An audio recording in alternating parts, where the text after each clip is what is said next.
Luego de 36 horas, no se apaga por completo el incendio en el edificio multicomercio en el centro de Guayaquil. Televistazo explica en detalle el antes y después del colapso de parte de la estructura. La esposa de Aquiles Álvarez participó en la marcha convocada por el municipio de Guayaquil en rechazo a la detención del alcalde. La multitud recorrió varias cuadras de la avenida 9 de octubre en el centro, pero en el punto de llegada fue retirada una tarima por orden de la gobernación. El Universo cambia de dueños. La familia Pérez, que fundó el diario guayaquileño hace 104 años, anunció la venta de sus acciones a un grupo de inversionistas extranjeros. Desde hoy, las gasolinas Ecopaís y Extra son 9 centavos más caras y la gasolina Super reduce su valor en 17 centavos. En el caso del diésel, se modificó la fórmula de cálculo y bajó 1 centavo por galón. La Corte Constitucional revisará el encargo de la Fiscalía General a Carlos Alarcón. El alto tribunal tramitará con prioridad una demanda sobre las acciones administrativas que llevaron a su nombramiento. Sebastián Barreiro, el hijo de la ex vicepresidenta Verónica Abad, fue condenado a 5 años de prisión por oferta de tráfico de influencias. También pierde sus derechos políticos durante 10 años. La crisis en Cuba es general. A la falta de energía y combustibles se suman una inflación descontrolada, la escasez de alimentos y un turismo en caída que llevaron al gobierno a pedir ayuda a Rusia. El presidente subrogante de Barcelona, Miguel Montalvo, aseguró que la planificación institucional del club continúa y descartó por ahora llamar elecciones.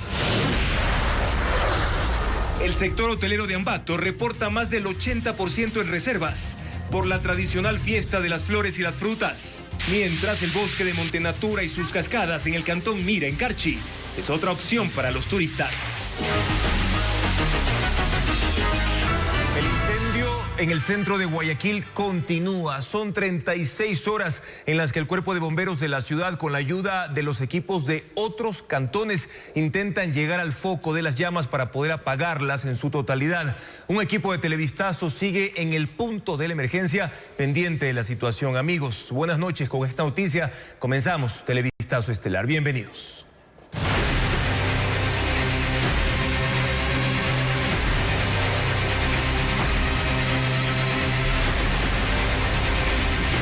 Guayaquil, emergencia en la bahía.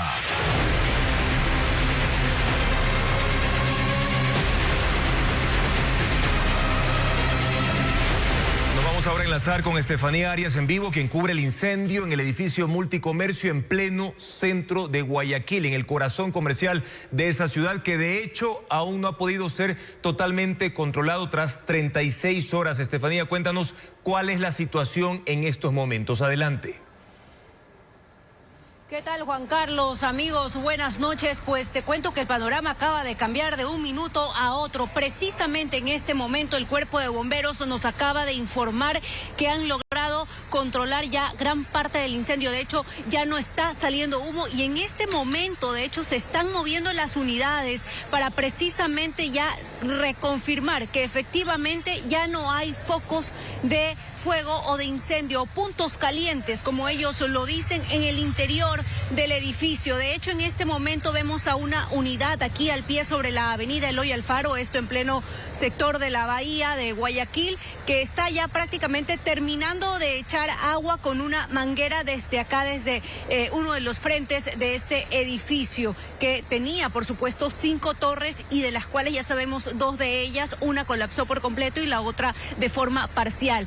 Ya también nos dijeron hace unos minutos que si ya definitivamente no se va a volver a prender ningún foco, que lo van a estar verificando en las próximas horas, pues ya se retirarían la mayoría de las unidades y solamente dejarían 4 unidades precisamente vigilando para que no se vuelva a encender. Pero repetimos, exactamente hace un minuto nos confirmó uno de los jefes de la brigada que el fuego acá ha sido controlado afortunadamente después de 36 horas de esta emergencia que paralizó el centro de Guayaquil, que llevó al cierre de calles, Juan Carlos, y el panorama es el que contamos ya a esta hora, cuando son las 19 horas con 5 minutos. Ya el cuerpo de bomberos está prácticamente finalizando su tarea. Por lo menos ya los que han estado aquí, que fueron en un inicio más de 400 bomberos y esta mañana que ya eran unos 200 bomberos. Pero realmente este incendio, aun cuando ya ahora lo han logrado controlar en su gran mayoría, ha causado graves afectaciones aquí a Guayaquil. ¿Cuáles fueron estas afectaciones? En el siguiente reportaje se lo contamos.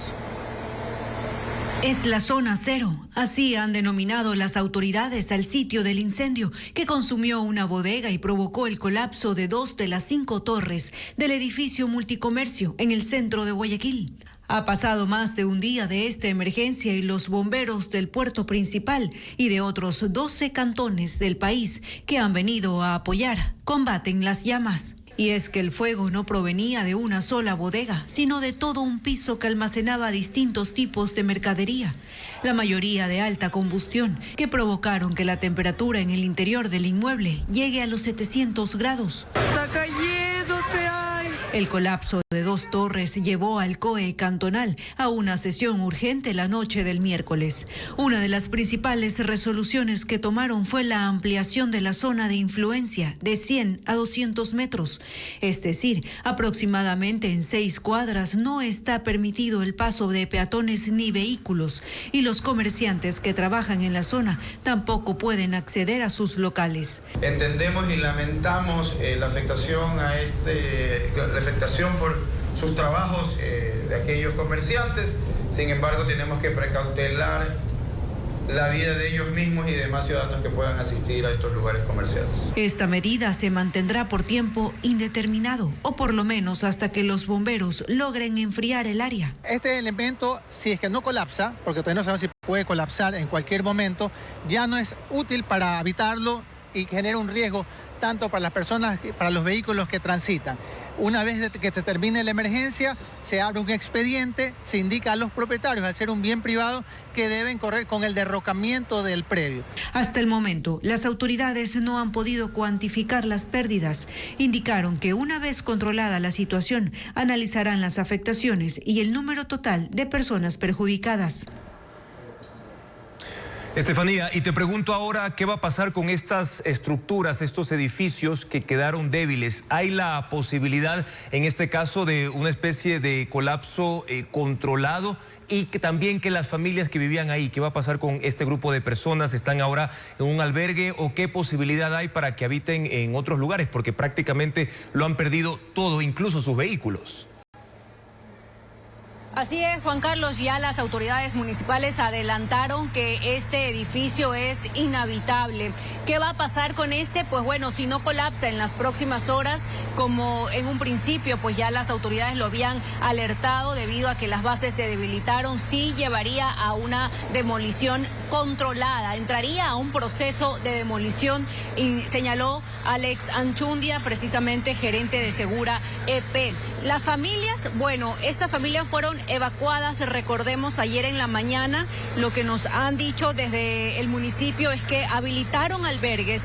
Sin embargo, ninguna de estas 100 familias o 120 aproximadamente se han acercado a registrarse o a pedir este albergue, porque al parecer pues ellos están pasando en casas de familiares cercanos. Lo que sí es que esta mañana algunos se acercaron hasta este punto intentando por lo menos ver la posibilidad de sacar uno de sus vehículos. Sin embargo, pues es imposible, por supuesto, ingresar al edificio y pretender mucho menos mover algo de este cuando sus bases están débiles. Juan Carlos, ¿tienes otra pregunta? Sí, nos decías incluso en el reportaje que se aumentó el perímetro de cierre en ese punto, aumentó el número de cuadras también precisamente para evitar una mayor afectación, en este caso mientras duraba el incendio. ¿Qué calles en estos momentos, en ese punto donde te encuentras, Estefanía, en el centro de Guayaquil, están cerradas y qué ha pasado también con los negocios en los alrededores? Bueno, Juan Carlos, son aproximadamente 6 cuadras las que están cerradas. Recordemos que aquí el paso tanto vehicular como peatonal está restringido y sí, los locales aquí están cerrados. Todos, el día de hoy ninguno pudo abrir sus puertas. En este momento mi camarógrafo va a panear cómo los locales han permanecido cerrados y esto por supuesto les ha significado pérdidas. Ahora bien, lo que nos dijo por ahora la autoridad municipal es que de hecho están dejando ingresar a ciertos residentes o habitantes de los edificios aledaños y algunos comerciantes que deseen venir a ver sus pertenencias. Bueno, los están dejando ingresar de forma ordenada, coordinada, pero esto lo vamos a comentar y le vamos a mostrar imágenes en un reportaje que también lo preparamos más adelante, Juan Carlos, para que sepan qué va a pasar con estas personas afectadas y que sí, precisamente pues lo han perdido todo. Gracias, Estefanía, por tu informe. Pese a que el incendio ya ha sido controlado poco a poco, como lo has mencionado en los últimos minutos, seguimos pendientes de esta emergencia, sobre todo por la posibilidad de que estos edificios puedan ser demolidos en los próximos días, tomando en cuenta que la estructura quedó bastante débil tras este incendio de 36 horas. Y precisamente vamos a profundizar en este tema, porque lo que era un complejo de torres residenciales, bodegas, comercios y parqueaderos, hoy son 2 estructuras colapsadas y 3 edificios contiguos bajo riesgo estructural. En el núcleo del incendio, las temperaturas habrían superado los 800 grados centígrados, un nivel de calor capaz de debilitar el acero y hacer ceder columnas y bases. Fernando Terranova explica cómo se produjeron estos colapsos. Así se veía el complejo multicomercio la mañana del miércoles, minutos después de declarada la emergencia. Y así amaneció este jueves. La tarde del miércoles colapsó por completo una de las 5 torres de departamentos. Además, la base y los primeros niveles de una segunda torre también cedieron. El colapso ocurrió hacia el interior de los predios, sin afectar directamente la vía pública. En esta imagen se observa cómo una de las torres redujo drásticamente su altura. Casi la mitad de la estructura se vino abajo. Antes, esta edificación superaba al inmueble contiguo en al menos 7 pisos. Hoy, ambas estructuras quedan prácticamente a la misma altura. El predio afectado es una edificación de uso mixto, con viviendas, oficinas y bodegas. Tiene aproximadamente 6.000 metros cuadrados. Está compuesto por 5 torres, con cerca de 120 departamentos que fueron evacuados y un parqueadero de varios niveles, donde cerca de 15 vehículos resultaron incendiados, según estimaciones preliminares. Según el Cuerpo de Bomberos, el colapso fue consecuencia de una rápida propagación del fuego, que habría iniciado en una bodega contigua al área de parqueaderos. Una combinación de factores explicaría el comportamiento del incendio. Una estructura metálica interna que atravesaba las bodegas, sobrecarga antitécnica de mercadería, construcción de altillos improvisados y divisiones de gypsum que facilitaron la expansión de las llamas. Todo esto generó una carga térmica extrema. Las temperaturas superaron los 800 grados centígrados. A ese nivel de calor, el acero pierde resistencia y las bases y columnas metálicas terminaron cediendo. ¡Se cae, se cae! El colapso de la primera torre provocó debilitamiento en la segunda y la caída de esta, a su vez, debilitó las otras 3 estructuras. El Cuerpo de Bomberos ha advertido que si una tercera torre colapsa, podría comprometer los bloques posteriores.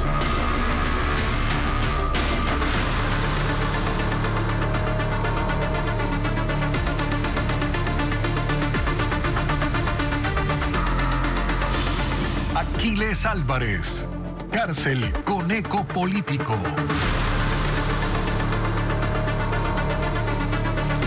El caso goleada en contra del alcalde de Guayaquil, Aquiles Álvarez, y otras 10 personas se ha desarrollado lejos del escrutinio público, con quejas de los abogados por el acceso al expediente y la privacidad de la audiencia de formulación de cargos. Fabiola Santana con más detalles. Desde la detención del alcalde Aquiles Álvarez, el hermetismo ha sido la tónica del caso. El operativo fue denominado goleada, aunque no tenía que ver con fútbol, más allá de que los hermanos Álvarez y su primo son dirigentes deportivos. Los abogados denuncian que no pudieron acceder al expediente. Parte de él fue mostrado a 14 horas de las detenciones. Claro, nos dejan en una posición de completa indefensión porque no sabes de qué te vas a defender, no sabes qué arraigos vas a necesitar. También les llama la atención que el juez anticorrupción Jairo García no declaró la reserva del caso, pero no abrió la audiencia al público. El abogado de Álvarez desconfía de su imparcialidad porque tiene una investigación por el caso Fachada y un sumario administrativo en la judicatura. Creo que los jueces de corte provincial pues serán mucho menos presionables que este juez Jairo García, contra quien además hay un expediente disciplinario con fines de destitución. En el sistema de la función judicial aún no consta el acta de audiencia ni documentos previos como la petición de fiscalía y partes policiales.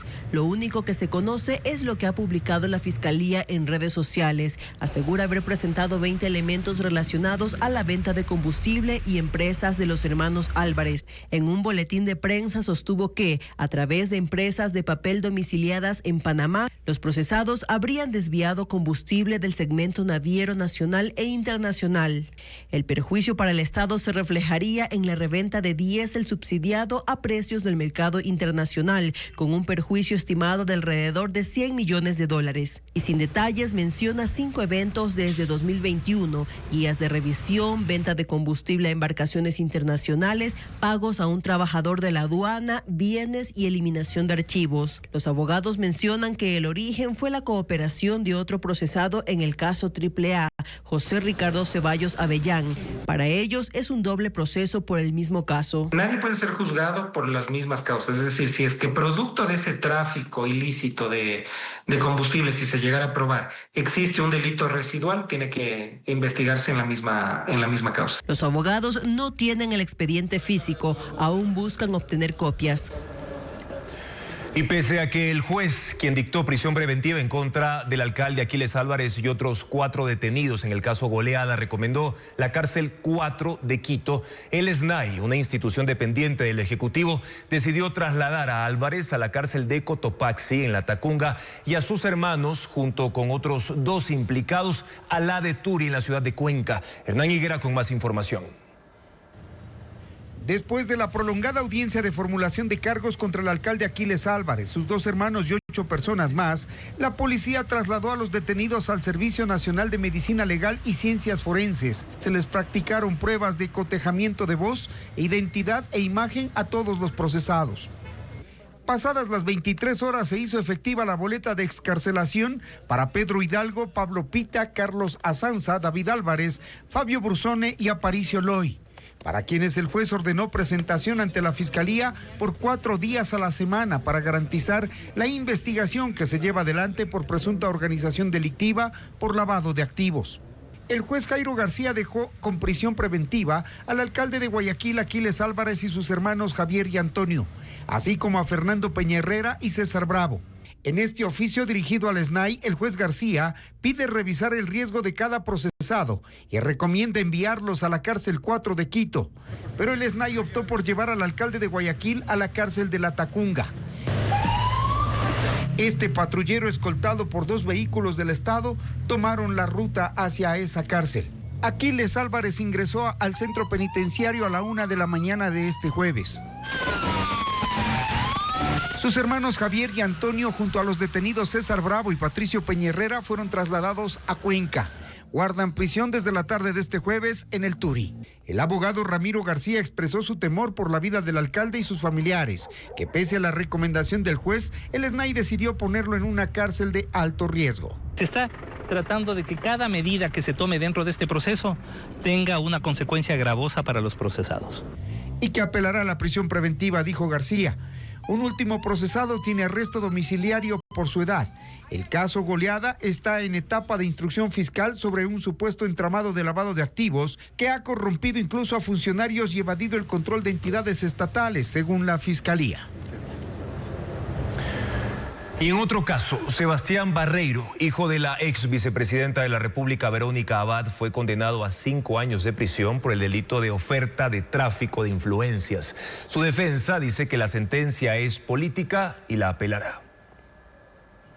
Sebastián Barreiro, hijo de la ex vicepresidenta de la República, Verónica Abad, fue condenado la tarde de este jueves. Un tribunal anticorrupción lo declaró culpable como autor directo del delito de oferta de tráfico de influencias y lo sentenció a 5 años de prisión. Queda inhabilitado para contratar con el Estado, pierde sus derechos políticos por 10 años, debe pagar una multa de 5.700 $900 y ofrecer disculpas públicas. Según el tribunal, Barreiro, sin ser servidor público, actuaba en la vicepresidencia, participaba en reuniones para seleccionar personal, exigió dinero a cambio de cargos, solicitó garantías mediante letras de cambio y se comprobó que recibió los denominados diezmos. El fallo se dio a conocer vía telemática. Luego, Alberto Montenegro, abogado del hijo de Abad, escribió en sus redes sociales: hay sentencias que no nacen del derecho, sino del clima político que las reclama. La dictada contra Sebastián Barreiro Abad pertenece a esa estirpe incómoda de decisiones donde la condena llega antes que la prueba. La condena en contra de Barreiro es de primera instancia.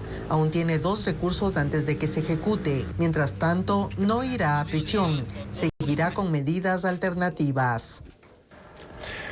El diario guayaquileño El Universo, que por más de un siglo perteneció a la familia Pérez, anunció que su paquete de acciones fue vendido a un grupo de inversionistas extranjeros, entre los que está un grupo dueño de otros medios de comunicación en Latinoamérica. Diego Cuenca informa a manos de quién pasará el diario de mayor circulación nacional, fundado ya hace 104 años. Diario El Universo tiene 104 años informando al país y desde este 12 de febrero de 2026 marca un giro en su historia empresarial porque los hermanos Carlos, César y Nicolás Pérez, principales propietarios, anunciaron en un comunicado la venta de sus acciones a inversionistas extranjeros. El anuncio de los hermanos Pérez precisaba que el grupo de empresarios está liderado por Ives Maya Pardini, radicado en Florida, Estados Unidos. Entre la poca información pública sobre él están 2 directorios empresariales estadounidenses que lo registran como directivo de empresas relacionadas a servicios de seguros, negocios y asesorías. Según los hermanos Pérez, Maya Pardini cuenta con amplia experiencia en servicios corporativos y financieros. La nueva administración de este diario tendrá como asesor a otro de sus nuevos propietarios, el grupo de inversiones Integra Capital, cuyo fundador y presidente es el argentino José Luis Manzano. Integra Capital presenta en su portafolio participación en empresas de los sectores de energía, minería, medios de comunicación, entre otros. Manzano además es conocido por su trayectoria política en Argentina, pues fue ministro del Interior del gobierno de Carlos Menem en 1989. El diario de ese país, La Nación,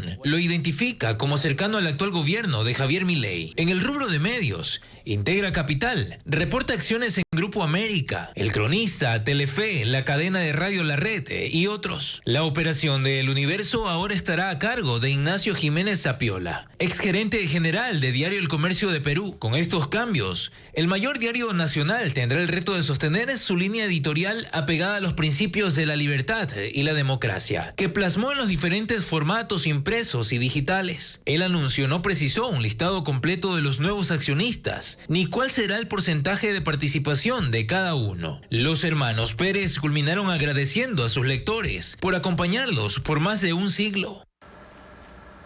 Cuba recibe ayuda humanitaria de México y espera que también Rusia pueda socorrer a la isla ante la peor crisis económica y energética, una situación que no ha hecho más que agravarse desde hace 6 años, ahora con consecuencias extremas por la falta de combustibles, devaluación de la moneda y turismo que está en niveles mínimos. El reporte con Pedro Jiménez.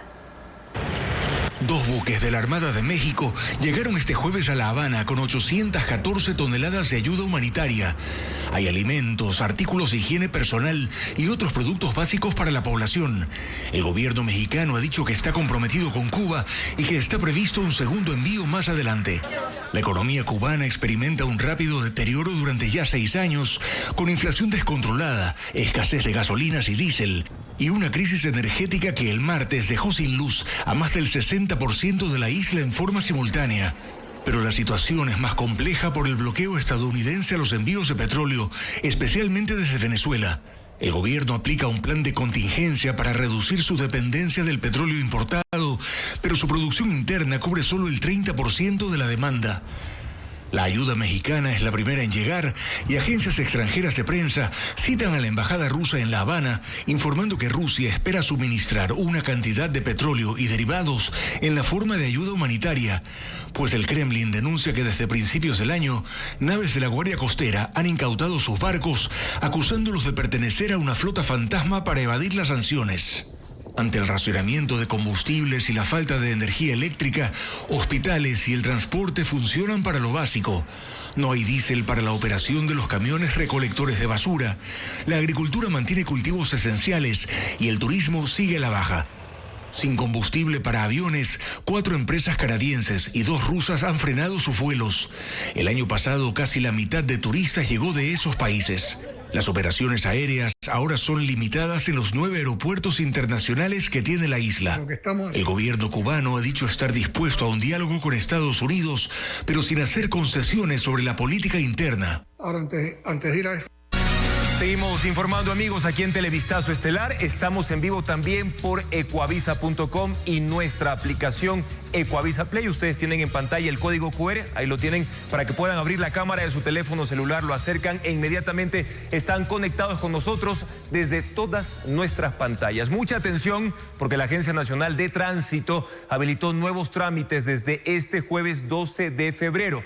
La ANT activó ya el sistema para la matriculación de vehículos nuevos en las siguientes ciudades. Vamos a revisar cuáles son estos territorios donde ya se puede realizar este trámite. Riobamba, Ambato, Cuenca y también la ciudad de Loja. Reitero, Riobamba, Ambato, Cuenca y Loja ya se puede realizar la matriculación de los vehículos nuevos. Recordemos que este proceso es parte de la reactivación progresiva de la entidad de tránsito que fue intervenida el pasado 30 de enero de este año. Y hablando de movilidad, el cálculo para determinar el precio del diésel se modificó tras un decreto ejecutivo. Desde hoy cuesta 1 centavo menos el galón. En contraste, las gasolinas extra y Ecopaís serán más caras. Adriana Bermeo presenta los valores en la siguiente nota. Desde este jueves el galón de las gasolinas Extra y Ecopaís es más caro. Hasta el 11 de enero se cobraba $2.67 y a partir de hoy cuesta $2.76, 9 centavos más. Este precio se mantendrá hasta el 11 de marzo. El incremento ocurre porque durante los últimos 15 días los derivados han subido de precio en los mercados internacionales. A la par, el presidente Daniel Noboa emitió un decreto que modifica el cálculo del precio del diésel. Se reduce su valor 1 centavo y queda en 2,70 el galón. Con esto se cumple el ofrecimiento del Ejecutivo de disminuir el precio de ese combustible. Es imposible que el ofrecimiento cuadre con el valor futuro del combustible. Es imposible, entonces tuvieron que hacer algunos ajustes. El cambio en la fórmula para fijar el precio del diésel establece que la abastecedora, en este caso Petroecuador, no podrá cobrar menos de $2.22 por el combustible.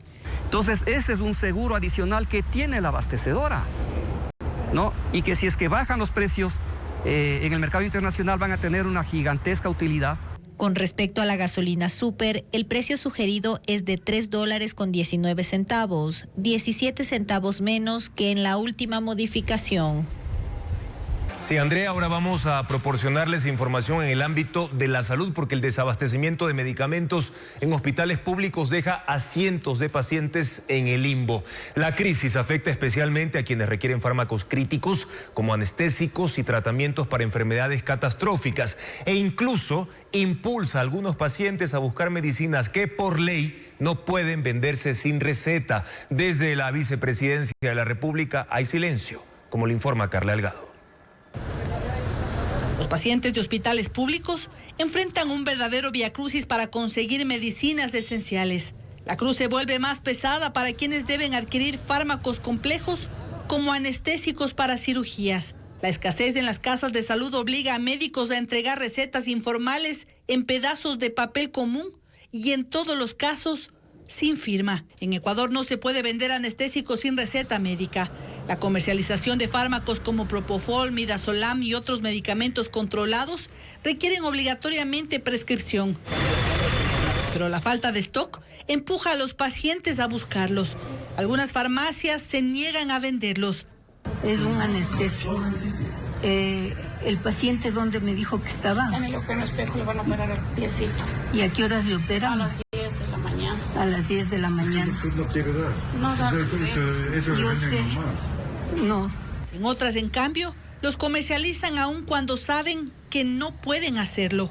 Buenas tardes, disculpe. Me mandaron buscar una ampolla de remifentanilo, una ampolla de propol, una funda recolectora flexible. Propofol sí, pero remifentanilo no. Las dos en 14,95. Un círculo que ante el desabastecimiento calificado como histórico por los colegios de médicos se vuelve peligroso.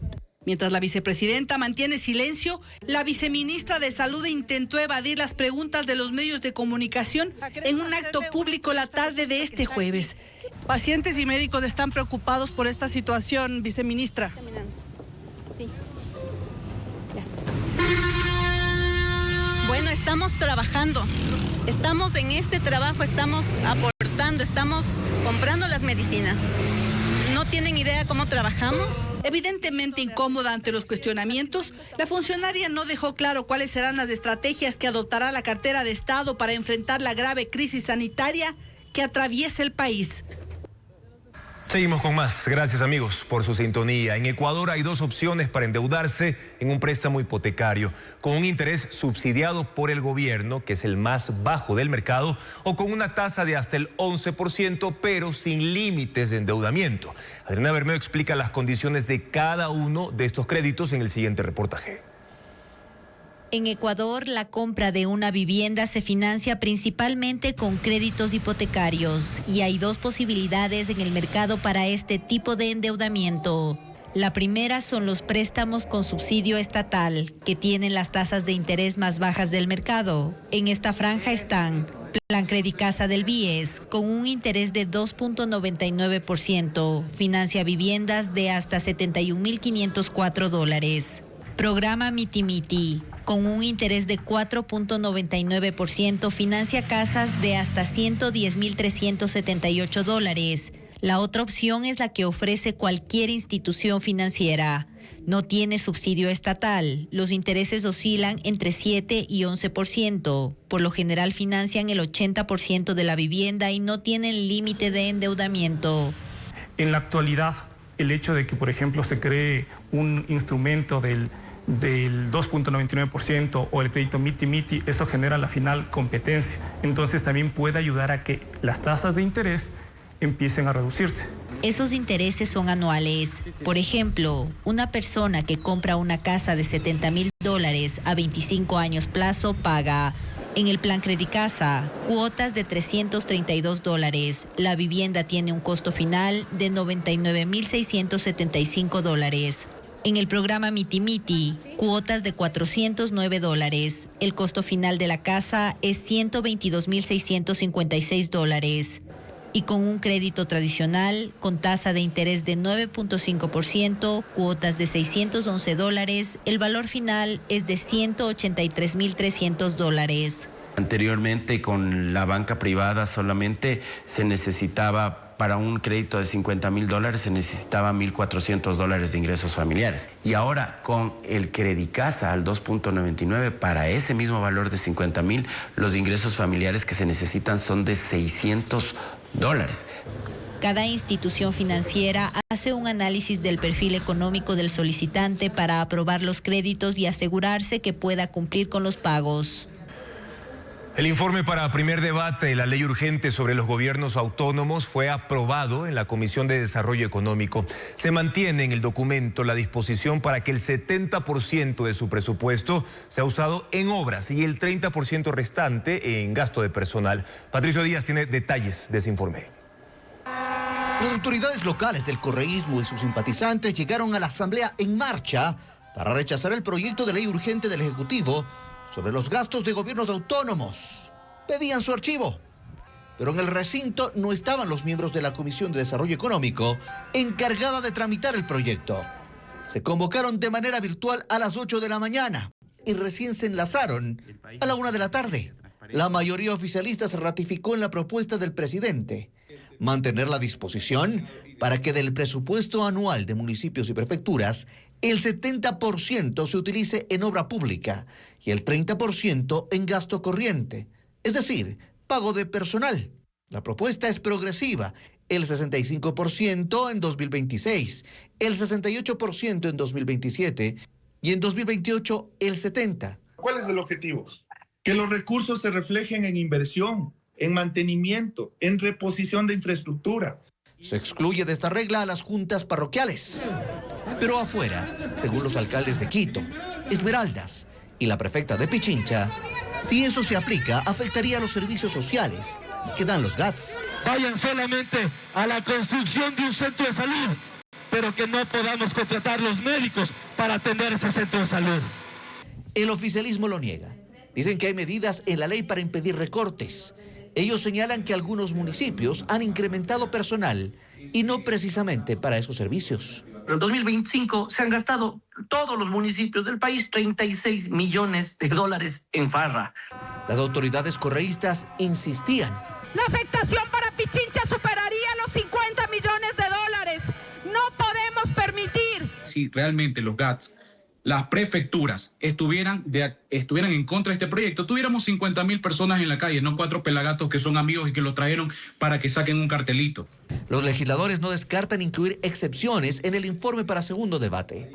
Por ahora se espera que entre martes o miércoles de la próxima semana se reúna el Pleno para tratar el tema. Al ser una ley urgente, el legislativo tiene hasta el 28 de febrero para aprobar el proyecto o archivarlo.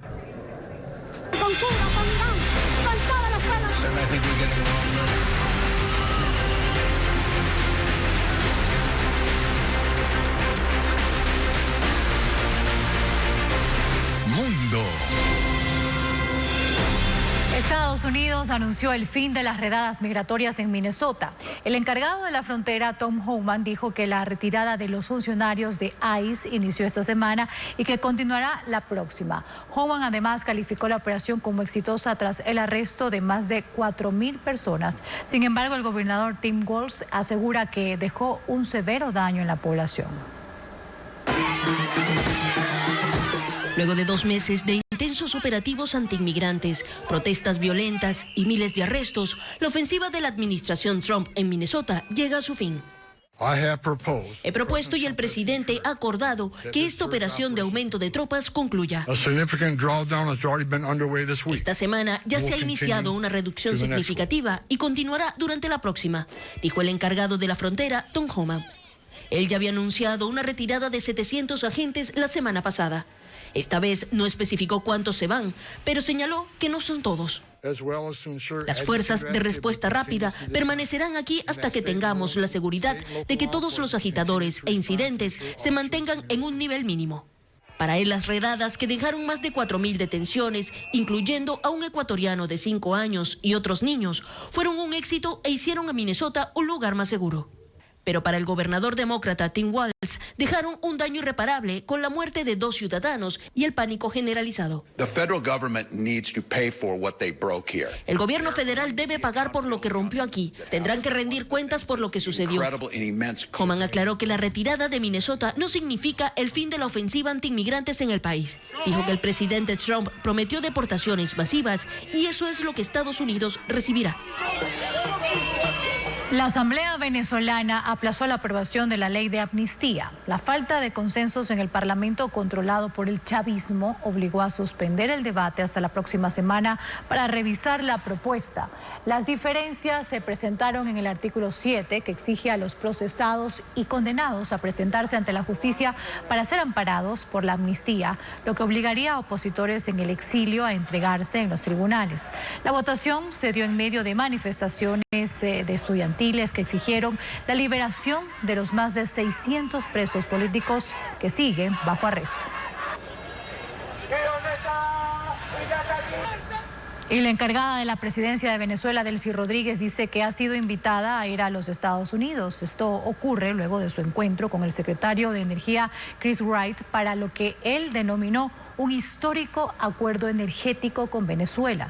En una entrevista con un medio estadounidense, Delcy Rodríguez dijo que está considerando ir a Washington una vez que se establezca la cooperación y puedan avanzar, pues deben organizar la recuperación de la industria petrolera. Así también Delcy aseguró que está encargada del poder, pero que Nicolás Maduro, preso en Estados Unidos, sigue siendo presidente legítimo de Venezuela. Y la Guardia Costera de Estados Unidos mantiene trabajando a barcos rompehielos en el puerto de Nueva York, el río Hudson y el río Este para despejar las vías fluviales congeladas. Estas embarcaciones avanzan gracias a la forma de su casco que le permite desplazarse y por su peso triturar el hielo dejándolo en fragmentos más pequeños. El servicio se ha retomado parcialmente desde el miércoles, abriendo paso a unidades para el transporte de pasajeros de gasolina y otros combustibles, aguas residuales y basura. Y un socavón se abrió en una vía de Shanghái, en China. Las imágenes muestran el colapso de la superficie mientras trabajadores que estaban en el área corrían para evitar caer en el enorme agujero. Barricadas, contenedores e incluso un remolque cayeron en el cráter. Según las autoridades, el incidente fue provocado por trabajos del metro subterráneo en la zona. No se reportaron víctimas. Hablemos ahora de tecnología porque en China presentaron a Bolt, el robot capaz de correr a 10 metros por segundo, superando a la mayoría de corredores humanos. Además, desarrollaron un robot tenista con inteligencia artificial equipado con cámaras, ruedas y red integrada que lanza y devuelve pelotas contra una persona. Veamos. En China presentaron a Bolt, un robot capaz de correr a 10 metros por segundo, superando a la mayoría de los corredores humanos. Mide 1,75 metros y pesa 75 kilogramos. Su nombre rinde homenaje al velocista jamaiquino Usain Bolt, conocido como el Rayo, el hombre más rápido de la historia. El robot fue puesto a prueba frente a una persona en cintas de correr. Aunque sus pasos eran más cortos, logró desplazarse a mayor velocidad, demostrando una sorprendente eficiencia en su mecánica de movimiento. Por otro lado, un robot tenista está revolucionando la forma de practicar este deporte. Equipado con inteligencia artificial, cámaras, ruedas y una red integrada, es capaz de lanzar y devolver pelotas al enfrentarse a un jugador humano. Tras enviar la pelota, la máquina utiliza cámaras binoculares 4K y un sistema de toma de decisiones con IA para analizar la devolución. Evalúa la velocidad, la trayectoria y el punto aproximado de caída. Se posiciona rápidamente para interceptarla y en cuestión de segundos lanza una nueva pelota, manteniendo el ritmo del entrenamiento. En medio de la grave crisis judicial que vive el país, la Corte Nacional de Justicia tendrá un consejo consultivo conformado por sus expresidentes y también los de la antigua Corte Suprema. Hoy ya se reunieron y firmaron el acta de compromiso con el actual titular Marco Rodríguez, quien tiene en sus manos el pedido de una nueva terna para la judicatura. La mañana de este jueves se reunieron 8 expresidentes de la Corte Nacional de Justicia y de la Corte Suprema, que conformarán el Consejo Consultivo por petición del actual titular Marco Rodríguez. Estuvieron Armando Bermeo Castillo, Paulina Aguirre, Gustavo Medina, Iván Saquicela y José Swing. De forma virtual asistieron Jaime Velasco, Roberto Gómez Mera y Carlos Solórzano Constantine. Firmaron un acta de compromiso. Prevén elaborar estatutos y reunirse periódicamente. Algunos de los asistentes informaron a Televistazo que hablaron de la necesidad de cambios en la función judicial, de la intromisión en la independencia judicial y de posibles reformas legales y constitucionales para modificar la estructura de la justicia y su sistema. La Corte Nacional ha sido parte de la crisis judicial que al momento vive el país, con un presidente del Consejo de la Judicatura envuelto en graves acusaciones y en medio de un juicio político, Mario Godoy, nombre que salió de ahí. Una presidenta alterna, Alexandra Villasís, que no puede ejercer funciones porque sorpresivamente le apareció un impedimento laboral, y un consejo de participación que le pide al actual presidente de la Corte, Marco Rodríguez, que envíe una nueva terna. En esas circunstancias, se busca el respaldo de este consejo consultivo, que según un boletín emitido por la Corte, brindará opinión técnica y recomendaciones a solicitud del presidente. Su creación deberá ser aprobada por el Pleno. El encargo de la Fiscalía General del Estado a Carlos Alarcón será revisado por la Corte Constitucional. El Tribunal de Admisión pidió al Pleno que considere el tratamiento prioritario de la causa presentada en contra del documento de la Procuraduría General del Estado que dio paso a ese encargo. Informa Jacqueline Rodas. El nombramiento del fiscal general encargado Carlos Alarcón será revisado por la Corte Constitucional. El funcionario fue designado sin concurso de por medio la noche del 3 de octubre del año pasado, en una sesión del Pleno del Consejo de la Judicatura dirigida por Mario Godoy. Es necesario contar con un perfil con el que mantiene el actual y el referido profesional. Se esperaba que el encargo recaiga en un fiscal de alto nivel, de categoría 3, pero la Judicatura decidió escoger el nombre de Carlos Alarcón de una lista de 26 funcionarios, aplicando otros requisitos. El procedimiento fue posible gracias a un oficio enviado por el Procurador General del Estado, que se usó para habilitar el nombramiento de Alarcón. Ese documento fue impugnado y ahora será analizado por la Corte Constitucional. El tribunal, conformado por los magistrados Carla Andrade, Jorge Benavides y Joel Escudero, decidió admitir a trámite la acción de inconstitucionalidad presentada por Andrés Quispe y pedir al Pleno que se salte el orden cronológico para dar tratamiento prioritario a esta causa. Los jueces consideran que es urgente porque puede ocasionar vulneraciones de derechos y daños irreversibles y tiene trascendencia nacional. Si la Corte prioriza la causa, el juez ponente elaborará el proyecto de sentencia para votación del Pleno. La decisión podría echar abajo el nombramiento de Alarcón y sentar un precedente para el caso de ausencia definitiva de un fiscal titular y su subrogante, como ocurrió con Diana Salazar y Wilson Toainga.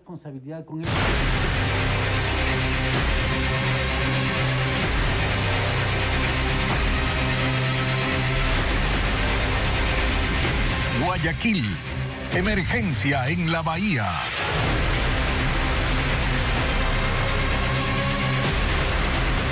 Nos volvemos a enlazar con Estefanía Arias, quien continúa en el punto donde un incendio que se extendió por 36 horas terminó por destruir 2 edificaciones del centro de Guayaquil. La emergencia ya fue controlada cerca de las 7 de la noche de hoy. Estefanía, cuéntanos si ya se reanudó el tránsito en los alrededores. Pues sí, Juan Carlos, finalmente, luego de 36 horas, como tú bien lo dices, por fin se ha controlado esta emergencia acá en el centro de Guayaquil, en el sector de la bahía, y precisamente esto pues ha llevado ya a habilitar por lo menos 3 calles, porque ya nos informó Segura EP y lo está haciendo también a través de sus redes sociales, que se mantiene por lo menos un perímetro de 100 metros cerrado todavía. No hay paso, por lo menos, por ejemplo, aquí en la avenida Eloy Alfaro, que es sobre donde está precisamente el edificio, que ya lo vemos en este momento. Está controlada la situación, pero se van a mantener aquí 4 unidades de los bomberos monitoreando 24/7 de que pues precisamente esto no se vuelva a prender. ¿Por qué? Porque aún va a ocurrir que van a haber ciertos focos, como ellos dicen, puntos calientes que se pueden prender, pero ya serán pues más fáciles de controlar a través con sus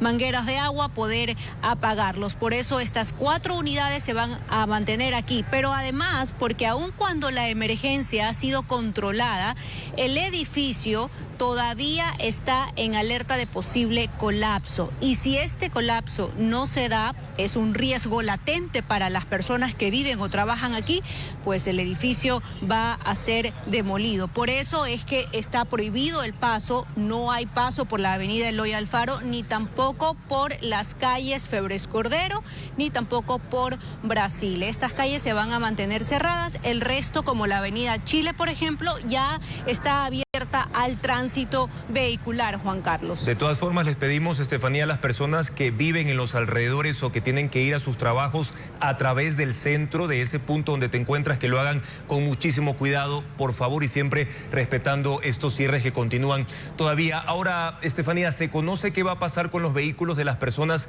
que vivían en estos edificios que colapsaron y otros que podrían colapsar incluso? ¿Qué va a pasar en cuanto a los seguros o, por ejemplo, cómo los van a sacar? Si hay incluso también la posibilidad de recuperar ciertos de estos bienes, de estos vehículos.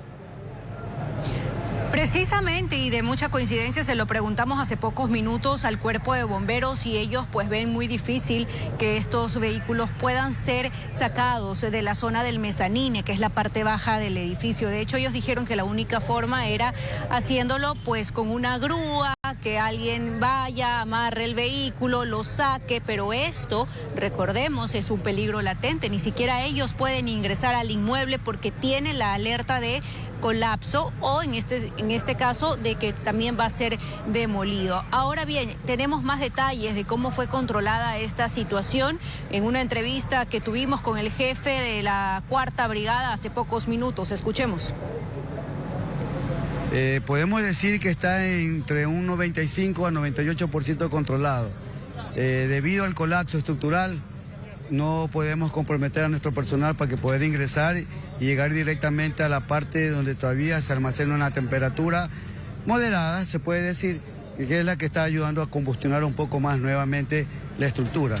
Hoy en esta noche nos encontramos con 2 pequeños focos, a los cuales ya hay unidades que se van a quedar y decidimos que cada intervalo vamos a tener 2 grupos de vehículos en el sitio. Ahora bien, también se van a mantener aquí y para las personas que habitan o trabajan, recuerden, los locales van a estar cerrados y aún no hay paso, por lo menos en toda la vía o la avenida Eloy Alfaro, pero aquí se van a mantener las carpas de ayuda y también pueden acercarse al municipio. Las autoridades municipales han habilitado también la línea 181 para saber cómo pueden ellos recuperar sus pertenencias o en este caso para quienes quieren saber qué va a pasar con las familias, estas 120 familias que habitaban precisamente en el edificio Multicomercio. Con ellos pues se hará precisamente un análisis y se los irá por supuesto guiando en qué va a suceder, ya que pues este edificio ya fue declarado inhabitable. Repetimos, la situación por acá ha sido controlada, sin embargo se mantiene 3 calles cerradas y estarán aquí 4 unidades del Cuerpo de Bomberos monitoreando la zona y también monitoreando desde las cámaras de Segura EP. Ecoavisa siempre estará, por supuesto, aquí al pie de la noticia y lo mantendremos informado. Buenas noches. Gracias, Estefanía, también a ti por esa cobertura y por toda la información actualizada en torno a este incendio que duró 36 horas. Amigos, tengan muchísimo cuidado, sobre todo a quienes viven en los alrededores de este punto de la emergencia al momento de circular a pie o también a través de sus vehículos. Y precisamente vamos a profundizar en este tema porque más de 100 familias y 50 locales comerciales están afectados tras este incendio en el edificio Multicomercio en pleno centro de Guayaquil. Las llamas consumieron vehículos y viviendas. Las pérdidas aún son incuantificables. Los damnificados llegan a la zona cero buscando recuperar sus pertenencias. En el siguiente reportaje relatamos sus historias. Mientras el humo negro no deja de salir del edificio Multicomercio en el centro de Guayaquil, en las calles aledañas llegan desconsolados los afectados por este incendio que lleva ya más de 36 horas. José Portes junto a su esposa perdieron su vehículo que estaba estacionado en la parte del mezanine. No vivían en ese edificio, pero se parqueaban ahí desde hace 9 años, pues vivían en otro condominio que está al frente. Fueron evacuados la mañana del miércoles y recién este jueves lograron sacar algo de ropa y comida en estas maletas. No alcancé a sacar mi vehículo porque me dijeron, anda, saca, están evacuando, pero ya los carros de los bomberos ya estaban ahí atascados y no había cómo sacar, pero igualmente ahí en nuestra casa también está nuestro negocio, todo, entonces no podemos trabajar, no podemos producir ni nada. El panorama es devastador en la zona cero. Escombros, fierros retorcidos, paredes colapsadas y vehículos quemados o a punto de caer. Son unas 100 familias de este edificio y unos 50 comercios de la zona los perjudicados por la emergencia. Usted tiene el carro en el parqueadero de ese edificio. Espérame un ratito. Todos fueron evacuados. Por ahora, las autoridades los dejan pasar de forma ordenada a ver sus pertenencias o documentos. De lo que pude notar, incluso habían ciudadanos asiáticos que se registraron a sí mismos y fueron al edificio mismo donde está el percance para sacar, decían, documentos. No abrí por temor, porque ayer cuando se cayó la primera torre fue un estruendo feísimo. Y en la segunda fue peor, fue como que fuera un terremoto, fue algo feo. En medio de la emergencia, la Dirección de Protección Animal rescató a 143 animales. Hay puntos calientes que no permiten que ni siquiera los equipos de rescate puedan ingresar y controlar la situación. De hecho, los bomberos combaten el incendio desde el aire y desde el río. Sí, hay puntos calientes, en la parte, más que nada en la parte céntrica de la estructura, de las bodegas, pero todavía existe material combustible en la parte de abajo. Tenemos acumulación de gran cantidad de calor. El edificio ya fue declarado por las autoridades municipales como inhabitable, por lo que se han instalado carpas de ayuda en la zona.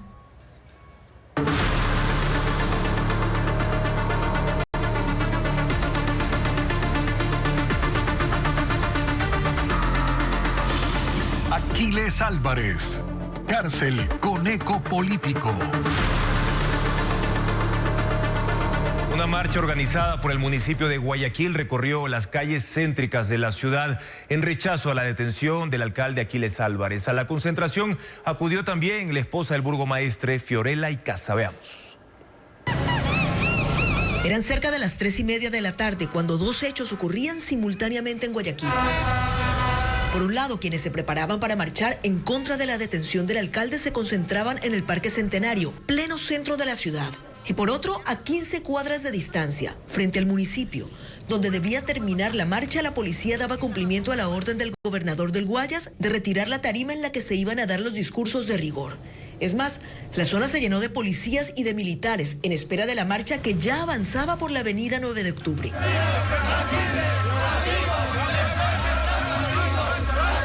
A la marcha llegó gente en buses, con camisetas a juego y con consignas que defendían al alcalde y atacaban al gobierno. Encabezó el recorrido la alcaldesa subrogante de la ciudad, Tatiana Coronel, quien no llegó sola. La acompañaron varios concejales, asambleístas de la Revolución Ciudadana y también la esposa de Aquiles Álvarez. Pese al despliegue policial y militar, fue un recorrido sin contratiempos, que llegó sin ninguna resistencia hasta el punto previsto. Ya no había tarima, así que improvisaron una camioneta y dos parlantes para que los discursos no se quedaran sin pronunciar. Esta vicealcaldesa hoy, alcaldesa subrogante, le da todo el apoyo y toda su lealtad al legítimo alcalde de Guayaquil, Aquiles, porque se ha atrevido a señalar los actos de corrupción y sobre todo porque ha defendido esta ciudad y no se ha doblegado y no se ha arrodillado ante nadie. El micrófono se le entregó entonces a la esposa del alcalde. No soy una persona que se le hace fácil hablar en público, no soy política, como lo dije el otro día en un video, y realmente si yo estoy aquí es por el amor infinito y eterno que siento por mi esposo. No es posible que el poder se use para perseguir. No hay que silenciar, no hay que sentir miedo y mucho menos arrodillarse ante el abuso. No hay. Tras los discursos, la marcha terminó y los manifestantes poco a poco empezaron a dispersarse. Ya fue a finales de la tarde cuando la normalidad regresó al centro de Guayaquil. Un informe del Servicio Nacional para Atender a las Personas Privadas de la Libertad, el SNAI, reveló que el alcalde de Guayaquil se quitó el grillete electrónico 33 veces. Diego Cuenca describe cuáles son las otras alertas que generó el dispositivo, que evidencia de hecho la vulnerabilidad de ese sistema para controlar a las personas procesadas por delitos.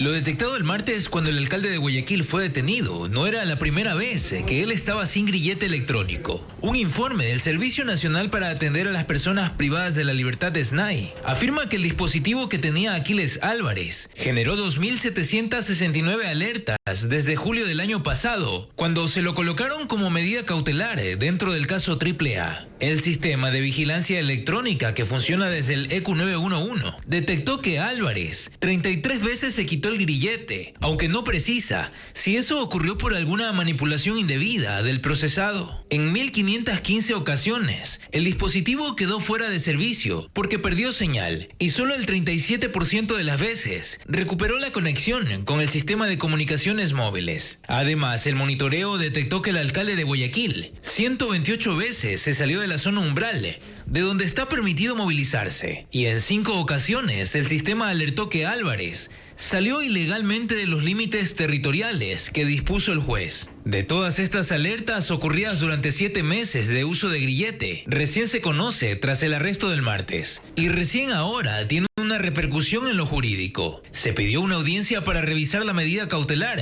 por su incumplimiento. El SNAI, en un comunicado, aclaró que legalmente los dispositivos de vigilancia electrónica pueden ser retirados por su personal técnico, siempre que exista una disposición de la autoridad judicial.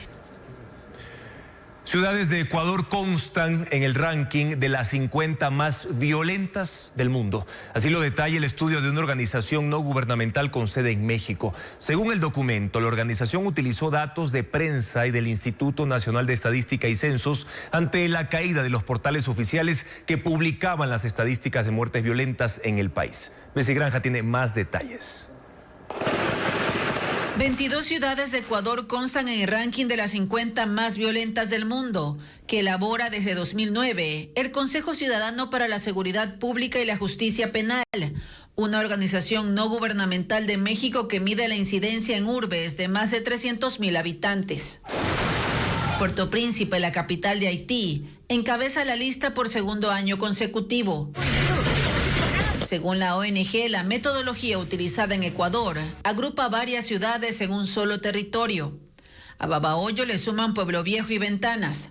Manabí Centro es la suma de Manta, Portoviejo, Jaramijó, Montecristi, Rocafuerte y Santa Ana. Guayaquil incluye Durán y San Borondón. Machala agrega Arenillas, El Guabo, Pasaje y Santa Rosa. Quevedo junta Buenafé y El Empalme. Esmeralda suma Atacames y Río Verde. Y Santo Domingo es el único que se queda solo y es la primera vez que esta ciudad ingresa a ranking. El organismo defiende este método, pero los críticos señalan que el cálculo se aplica de forma desigual. Según el informe, la presencia de Ecuador en el top 10 de las 50 ciudades más violentas da una idea de la crisis, en gran medida importada porque los grupos criminales locales que se enfrentan responden a las facciones que desde hace varios años disputan el poder en México. Este país sigue siendo el que tiene mayor presencia en el ranking, 17 ciudades mexicanas. Colombia aporta 8 ciudades y Brasil por su parte coloca 6 urbes. El informe señala que en enero de 2026 no tuvieron acceso a los sitios web oficiales del gobierno ecuatoriano, donde se publican las cifras de homicidios. Utilizaron publicaciones de prensa que recopilaron bases completas de homicidios por cantón. Las proyecciones de población se tomaron del Instituto Nacional de Estadística y Censos INEC.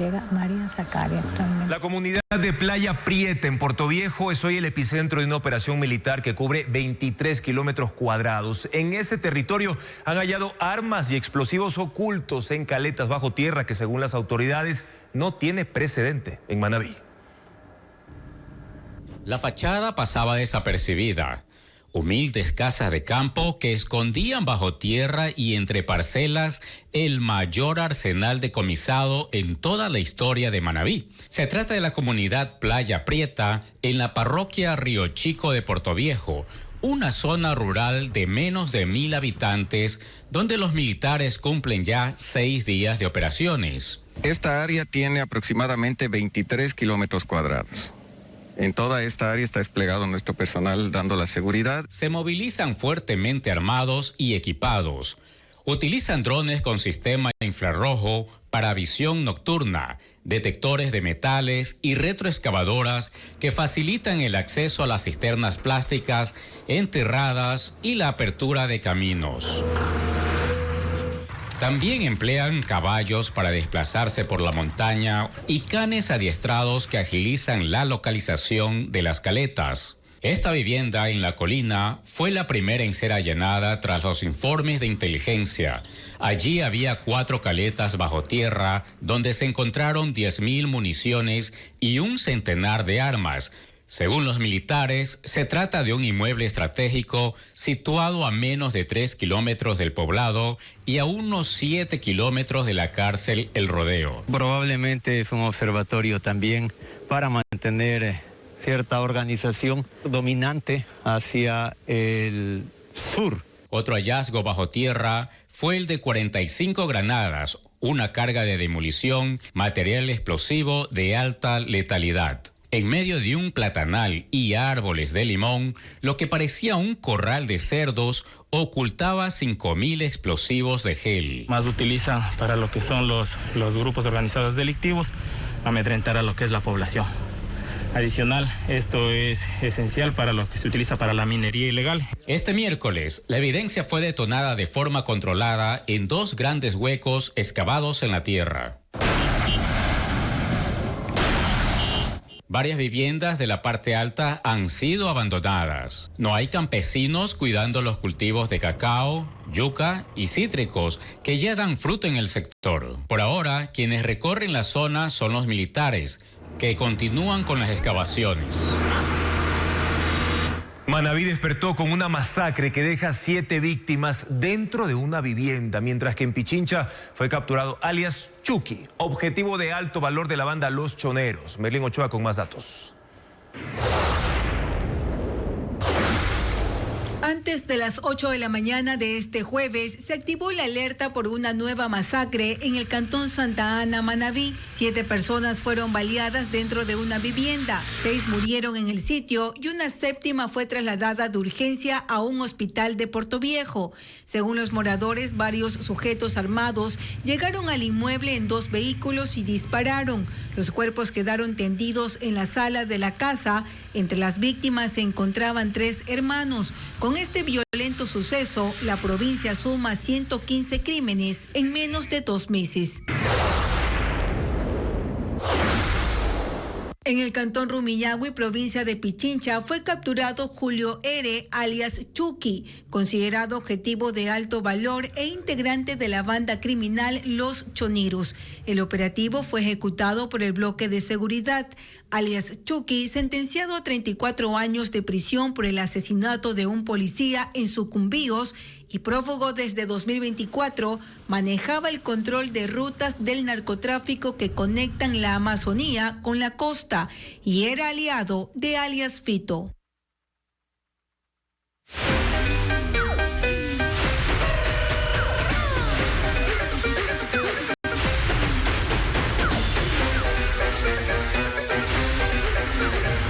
Feriado. Llegando está el carnaval.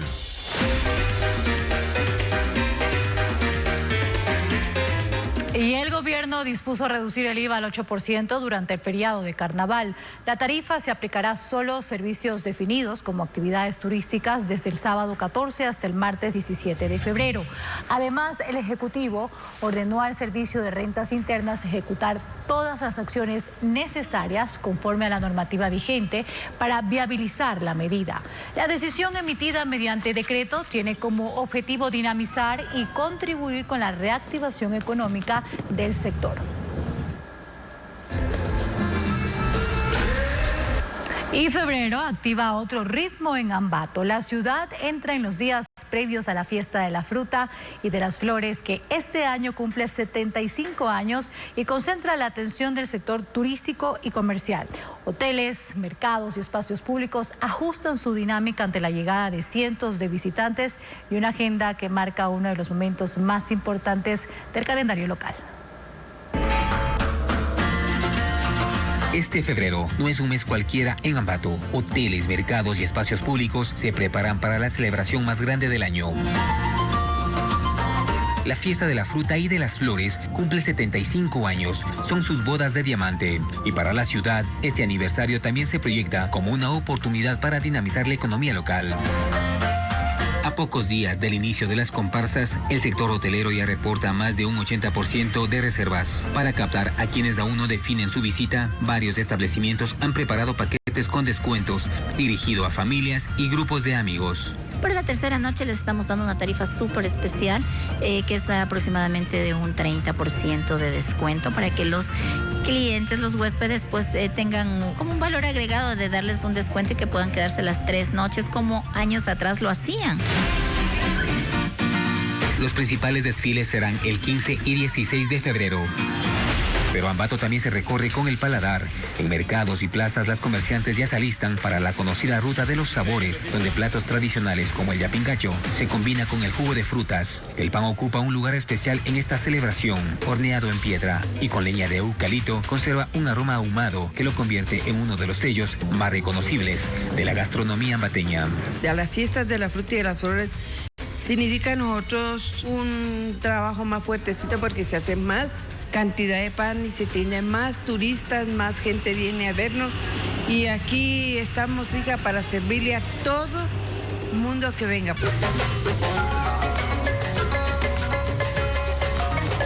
En paralelo, el municipio realiza los últimos trabajos de decoración y mantenimiento en las emblemáticas haciendas de Juan Montalvo y Juan Leomera, escenarios que también se integran a la agenda festiva de la ciudad. Estos, junto a los parques tradicionales de la ciudad, serán los escenarios principales para los 500,000 visitantes que se estima llegarán en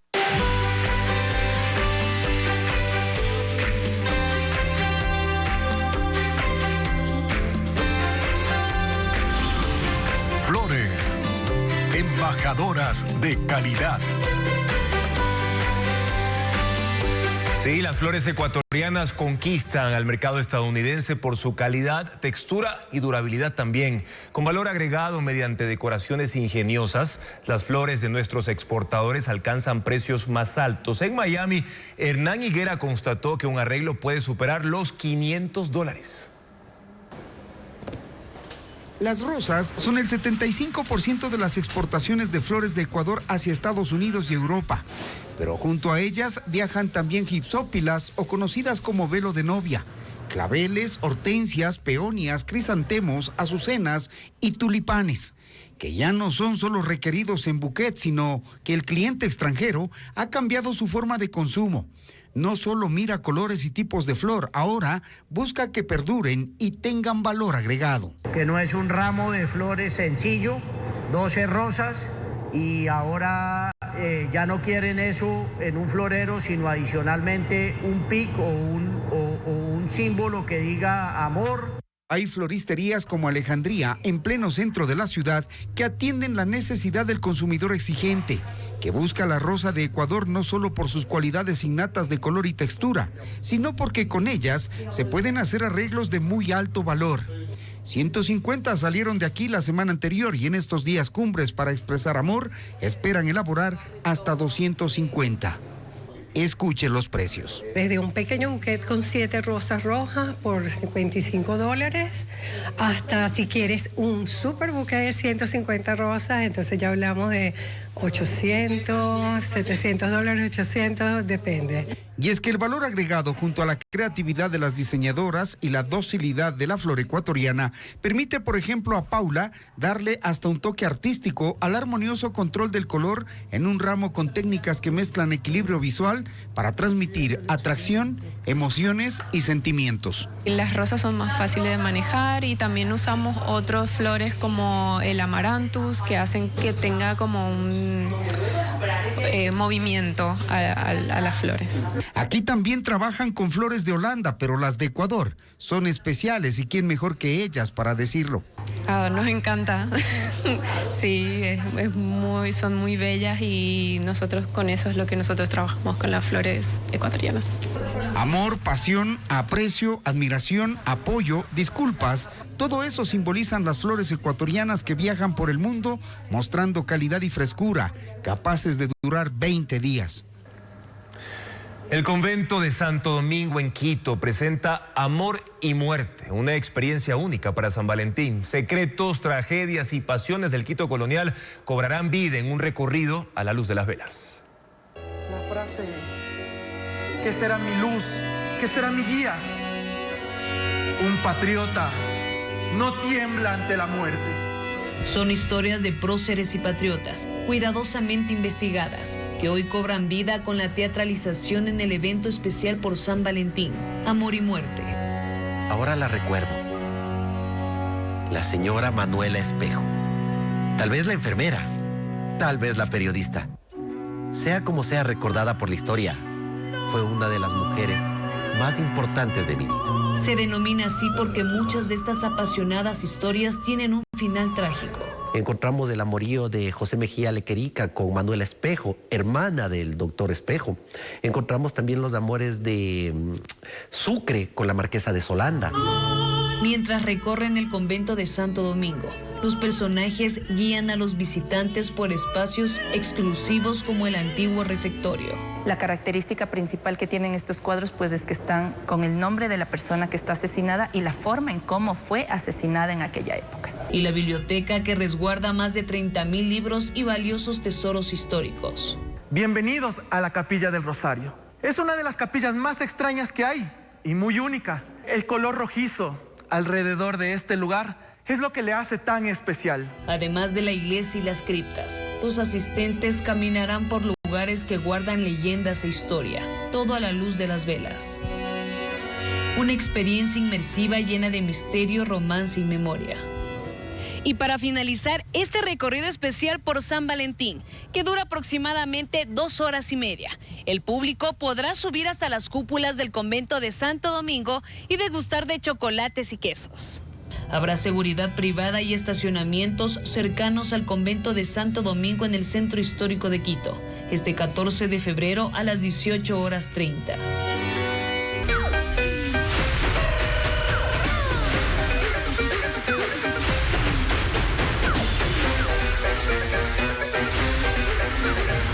Feriado. Llegando está el carnaval. La provincia de Los Ríos se alista para vivir el carnaval con una amplia agenda festiva. Odette Camacho se trasladó al Cantón Montalvo y nos cuenta cómo se va a desarrollar el feriado en la provincia fluminense. Veamos. Los Ríos entra en cuenta regresiva para el carnaval. A pocos días del feriado, municipios y comunidades activan sus agendas con la expectativa de recibir visitantes y aprovechar este largo feriado de 4 días como un impulso para la economía local.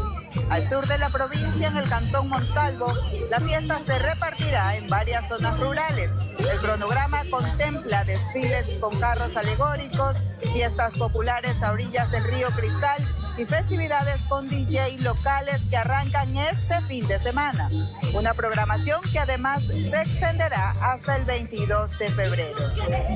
La gastronomía también juega un papel clave para las personas que llegan hasta esta zona. Señor alcalde, bienvenido. Cuéntenos, ¿qué tiene que ofrecer Montalvo en el ámbito gastronómico? Bueno, nuestra gastronomía es bastante variada, pero hay algo particular. En carnaval, por nuestros orígenes andinos, tenemos gastronomía propia del carnaval. Y algo espectacular que se come aquí son los deliciosos chigüires. Masita de harina, quesito, manteca de chancho envuelta en hojitas de maíz, son increíbles. Y de ahí tenemos también nuestra fritadita. En Quinsaloma, el viernes 13 de febrero se hará la proclamación del Taita Carnaval y la apertura oficial de las festividades.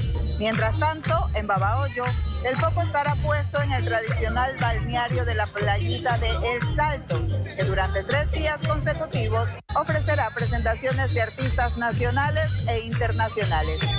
Desde los municipios sostienen que se coordinan acciones para garantizar la seguridad y control desde los espacios donde se desarrollarán los diferentes eventos por el carnaval.